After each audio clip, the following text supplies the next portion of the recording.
Hello everybody, how are you all? Welcome back to our channel Spoken English Classes. First time కనుక మన channel చూస్తున్నట్లయితే please subscribe to our channel. ఈ రోజు క్లాస్లో మనం ప్రతిరోజు ఉపయోగించే ఇంగ్లీష్ వొకాబులరీ గురించి తెలుసుకుందాం. See the words here. నీరుగార్చు, పెత్తనం చెలాయించు, వంచించు, తడి తుడుచు, అలంకరించు, నేలమట్టం చేయు, చేసి చూపు, జీర్ణం చేసుకొను, మాయమగు, నిర్ధారించు. ఈ వర్డ్స్ ని ఇంగ్లీష్ లో ఎలా మాట్లాడాలి అనేది ఎగ్జాంపుల్స్ తో సహా 1 by 1 ఇప్పుడు మనం చూద్దాం. Let's get started. First one, నీరుగార్చు లేదా నిరుత్సాహపరచు లేదా నిరాశ కలగజేయు. నీరుగార్చు లేదా నిరుత్సాహపరచు లేదా నిరాశ కలగజేయు అంటే డిసప్పాయింట్. డిసప్పాయింట్ ఈ వర్డ్ ని ఎలాంటి సందర్భాల్లో ఉపయోగించవచ్చో ఇప్పుడు చూద్దాం. ఫర్ ఎగ్జాంపుల్, మీరు లేకపోవడం నన్ను చాలా నిరాశపరిచింది. మీరు లేకపోవడం నన్ను చాలా నిరాశపరిచింది. ఈ సెంటెన్స్ ని ఎలా చెప్పాలంటే your absence disappointed me a lot. Your absence disappointed me a lot. Take one more example. Cinema మమ్మల్ని నిరాశపరిచింది. సినిమా మమ్మల్ని నిరాశపరిచింది. ఈ సెంటెన్స్ ని ఎలా చెప్పాలంటే the movie had disappointed us. The movie had disappointed us. Next one, శాసించు లేదా అధిగమించు లేదా పెత్తనం చెలాయించు. శాసించు లేదా అధిగమించు లేదా పెత్తనం చెలాయించు అంటే డామినేట్. డామినేట్ ఈ వర్డ్ ని ఎలాంటి సందర్భాల్లో ఉపయోగించవచ్చో ఇప్పుడు చూద్దాం. ఫర్ ఎగ్జాంపుల్, ఆమె తరగతిలోని ప్రతి ఒక్కరిపై ఆధిపత్యం చెలాయించడానికి ప్రయత్నిస్తుంది. ఆమె తరగతిలోని ప్రతి ఒక్కరిపై ఆధిపత్యం చెలాయించడానికి ప్రయత్నిస్తుంది. ఈ సెంటెన్స్ ని ఎలా చెప్పాలంటే she tries to dominate everyone in the class. She tries to dominate everyone in the class. Take one more example. నా మీద పెత్తనం చేయడానికి ప్రయత్నించవద్దు. నా మీద పెత్తనం చేయడానికి ప్రయత్నించవద్దు. ఈ సెంటెన్స్ ని ఎలా చెప్పొచ్చు అంటే don't try to dominate me. Don't try to dominate me. Next one, మోసం చేయు లేదా వంచించు. మోసం చేయు లేదా వంచించు అంటే డిసీవ్. డిసీవ్ ఈ వర్డ్ ని ఎలాంటి సందర్భాల్లో ఉపయోగించవచ్చో ఇప్పుడు చూద్దాం. ఫర్ ఎగ్జాంపుల్, అబద్ధాలు చెప్పి తనను తాను మోసం చేసుకున్నాడు. అబద్ధాలు చెప్పి తనను తాను మోసం చేసుకున్నాడు. ఈ సెంటెన్స్ ని ఎలా చెప్పాలంటే he deceived himself by telling lies. He deceived himself by telling lies. Take one more example. ఎట్టి పరిస్థితుల్లోనూ మోసం చేయకండి. ఎట్టి పరిస్థితుల్లోనూ మోసం చేయకండి. ఈ సెంటెన్స్ ని ఎలా చెప్పాలంటే don't deceive under any circumstances. Don't deceive under any circumstances. Next one, తడి తుడుచు లేదా తడి తుడుచుకొని లేదా ఆరబెట్టు లేదా ఆరిపోవు లేదా ఎండు లేదా ఎండబెట్టు. తడి తుడుచు లేదా తడి తుడుచుకొని లేదా ఆరబెట్టు లేదా ఆరిపోవు లేదా ఎండు లేదా ఎండబెట్టు అంటే డ్రై. డ్రై ఈ వర్డ్ ని ఎలాంటి సందర్భాల్లో ఉపయోగించవచ్చో ఇప్పుడు చూద్దాం. ఫర్ ఎగ్జాంపుల్, వేసవిలో బట్టలు త్వరగా ఆరిపోతాయి. వేసవిలో బట్టలు త్వరగా ఆరిపోతాయి. ఈ సెంటెన్స్ ని ఎలా చెప్పాలంటే the clothes dry quickly in the summer. The clothes dry quickly in the summer. Take one more example. మీరు మీ చేతుల్ని తుడుచుకోవడానికి ఈ టవల్ ఉపయోగించవచ్చు. మీరు మీ చేతుల్ని తుడుచుకోవడానికి ఈ టవల్ ఉపయోగించవచ్చు. ఈ సెంటెన్స్ ని ఎలా చెప్పాలంటే you can use this towel to dry your hands.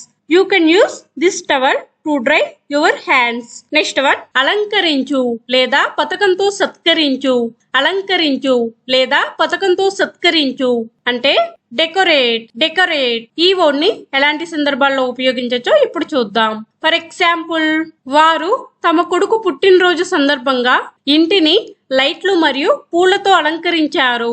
వారు తమ కొడుకు పుట్టినరోజు సందర్భంగా ఇంటిని లైట్లు మరియు పూలతో అలంకరించారు. ఈ సెంటెన్స్ ని ఎలా చెప్పాలంటే they decorated the house with lights and flowers on the occasion of their son's birthday. They decorated the house with lights and flowers on the occasion of their son's birthday. Take one more example. మేము గదిని అలంకరించాలి. మేము గదిని అలంకరించాలి. ఈ sentence ని ఎలా చెప్పాలంటే we need to decorate the room. We need to decorate the room. Next one పగలకొట్టు లేదా నేలమట్టం చేయు. పగలకొట్టు లేదా నేలమట్టం చేయు అంటే డెమాలిష్. డెమాలిష్ ఈ వర్డ్ని ఎలాంటి సందర్భాల్లో ఉపయోగించవచ్చో ఇప్పుడు చూద్దాం. ఫర్ ఎగ్జాంపుల్, కొన్ని మార్పులు చేయడానికి ఇల్లు పాక్షికంగా పగలగొట్టబడింది. కొన్ని మార్పులు చేయడానికి ఇల్లు పాక్షికంగా పగలగొట్టబడింది. ఈ సెంటెన్స్ ని ఎలా చెప్పాలంటే The house has been partially demolished to make some changes. The house has been partially demolished to make some changes. Take one more example. అనధికార నిర్మాణాలను మున్సిపాలిటీ కూల్చివేస్తుంది. అనధికార నిర్మాణాలను మున్సిపాలిటీ కూల్చివేస్తుంది. ఈ సెంటెన్స్ ని ఎలా చెప్పాలంటే municipality is demolishing all unauthorised constructions. Municipality is demolishing all unauthorised constructions. Next one ప్రదర్శించు లేదా చేసి చూపు లేదా నిరూపించు. ప్రదర్శించు లేదా చేసి చూపు లేదా నిరూపించు అంటే డెమాన్స్ట్రేట్. డెమాన్స్ట్రేట్ ఈ వర్డ్ని ఎలాంటి సందర్భాల్లో ఉపయోగించవచ్చో ఇప్పుడు చూద్దాం. ఫర్ ఎగ్జాంపుల్, ఈ మిషన్ ఎలా పనిచేస్తుందో నేను మీకు చూపిస్తాను. ఈ మిషన్ ఎలా పనిచేస్తుందో నేను మీకు చూపిస్తాను. ఈ సెంటెన్స్ ని ఎలా చెప్పాలంటే let me demonstrate to you how this machine works. Let me demonstrate to you how this machine works. Take one more example. మాంత్రికుడు ప్రదర్శన ముగింపులో పిల్లలకు తన ట్రిక్స్ అన్ని ప్రదర్శించాడు లేదా చేసి చూపించాడు. మాంత్రికుడు ప్రదర్శన ముగింపులో పిల్లలకు తన ట్రిక్స్ అన్ని ప్రదర్శించాడు లేదా చేసి చూపించాడు. ఈ సెంటెన్స్ ని ఎలా చెప్పాలంటే the magician demonstrated all his tricks to the children at the end of the show. Next one జీర్ణం చేసుకొను లేదా జీర్ణమగు లేదా గ్రహించు. జీర్ణం చేసుకొను లేదా జీర్ణమగు లేదా గ్రహించు అంటే డైజెస్ట్. డైజెస్ట్ ఈ వర్డ్ని ఎలాంటి సందర్భాల్లో ఉపయోగించవచ్చో ఇప్పుడు చూద్దాం. ఫర్ ఎగ్జాంపుల్, చెప్పినవన్నీ నేను జీర్ణించుకోలేకపోతున్నాను. చెప్పినవన్నీ నేను జీర్ణించుకోలేకపోతున్నాను. ఈ సెంటెన్స్ ని ఎలా చెప్పొచ్చు అంటే I am unable to digest all that has been said. I am unable to digest all that has been said. Take one more example. అతను చెప్పిన దాన్ని మీరు జీర్ణించుకోవాలి. అతను చెప్పిన దాన్ని మీరు జీర్ణించుకోవాలి.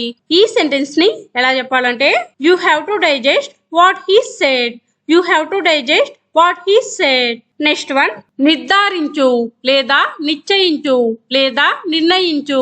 నిర్ధారించు లేదా నిశ్చయించు లేదా నిర్ణయించు అంటే డిటర్మైన్. డిటర్మైన్ ఈ వర్డ్ని ఎలాంటి సందర్భాల్లో ఉపయోగించవచ్చో ఇప్పుడు చూద్దాం. ఫర్ ఎగ్జాంపుల్, సంతకం నకిలీదని నిపుణులు నిర్ధారించారు. సంతకం నకిలీదని నిపుణులు నిర్ధారించారు. ఈ సెంటెన్స్ ని ఎలా చెప్పాలంటే experts have determined that the signature was forged. Experts have determined that the signature was forged. Take one more example. అనుకున్న సమయానికి ప్రాజెక్టును పూర్తి చేయాలని ఆయన నిర్ణయించుకున్నారు. అనుకున్న సమయానికి ప్రాజెక్టును పూర్తి చేయాలని ఆయన నిర్ణయించుకున్నారు. ఈ సెంటెన్స్ ని ఎలా చెప్పాలంటే he is determined to complete the project on time. He is determined to complete the project on time. Next one మాయమగు లేదా కనపడకుండా పోవు. మాయమగు లేదా కనపడకుండా పోవు అంటే డిసపియర్. డిసపియర్ ఈ వర్డ్ని ఎలాంటి సందర్భాల్లో ఉపయోగించవచ్చో ఇప్పుడు చూద్దాం. ఫర్ ఎగ్జాంపుల్, ఆమె వేదికపై ఉన్నప్పుడు ఆమె భయం త్వరగా మాయమైంది. ఆమె వేదికపై ఉన్నప్పుడు ఆమె భయం త్వరగా మాయమైంది. ఈ సెంటెన్స్ ని ఎలా చెప్పాలంటే her nervousness quickly disappeared once she was on stage. Her nervousness quickly disappeared once she was on stage. Take one more example. అతను వారాంతాల్లో కనపడకుండా పోతాడు. అతను వారాంతాల్లో కనపడకుండా పోతాడు. ఈ సెంటెన్స్ ని ఎలా చెప్పాలంటే he disappears on weekends. He disappears on weekends. That's it for today. మీకు కనుక వీడియో నచ్చితే ప్లీజ్ లైక్ చేయండి, షేర్ చేయండి, సబ్స్క్రైబ్ చేయండి. Thanks for watching. Keep learning. Thank you.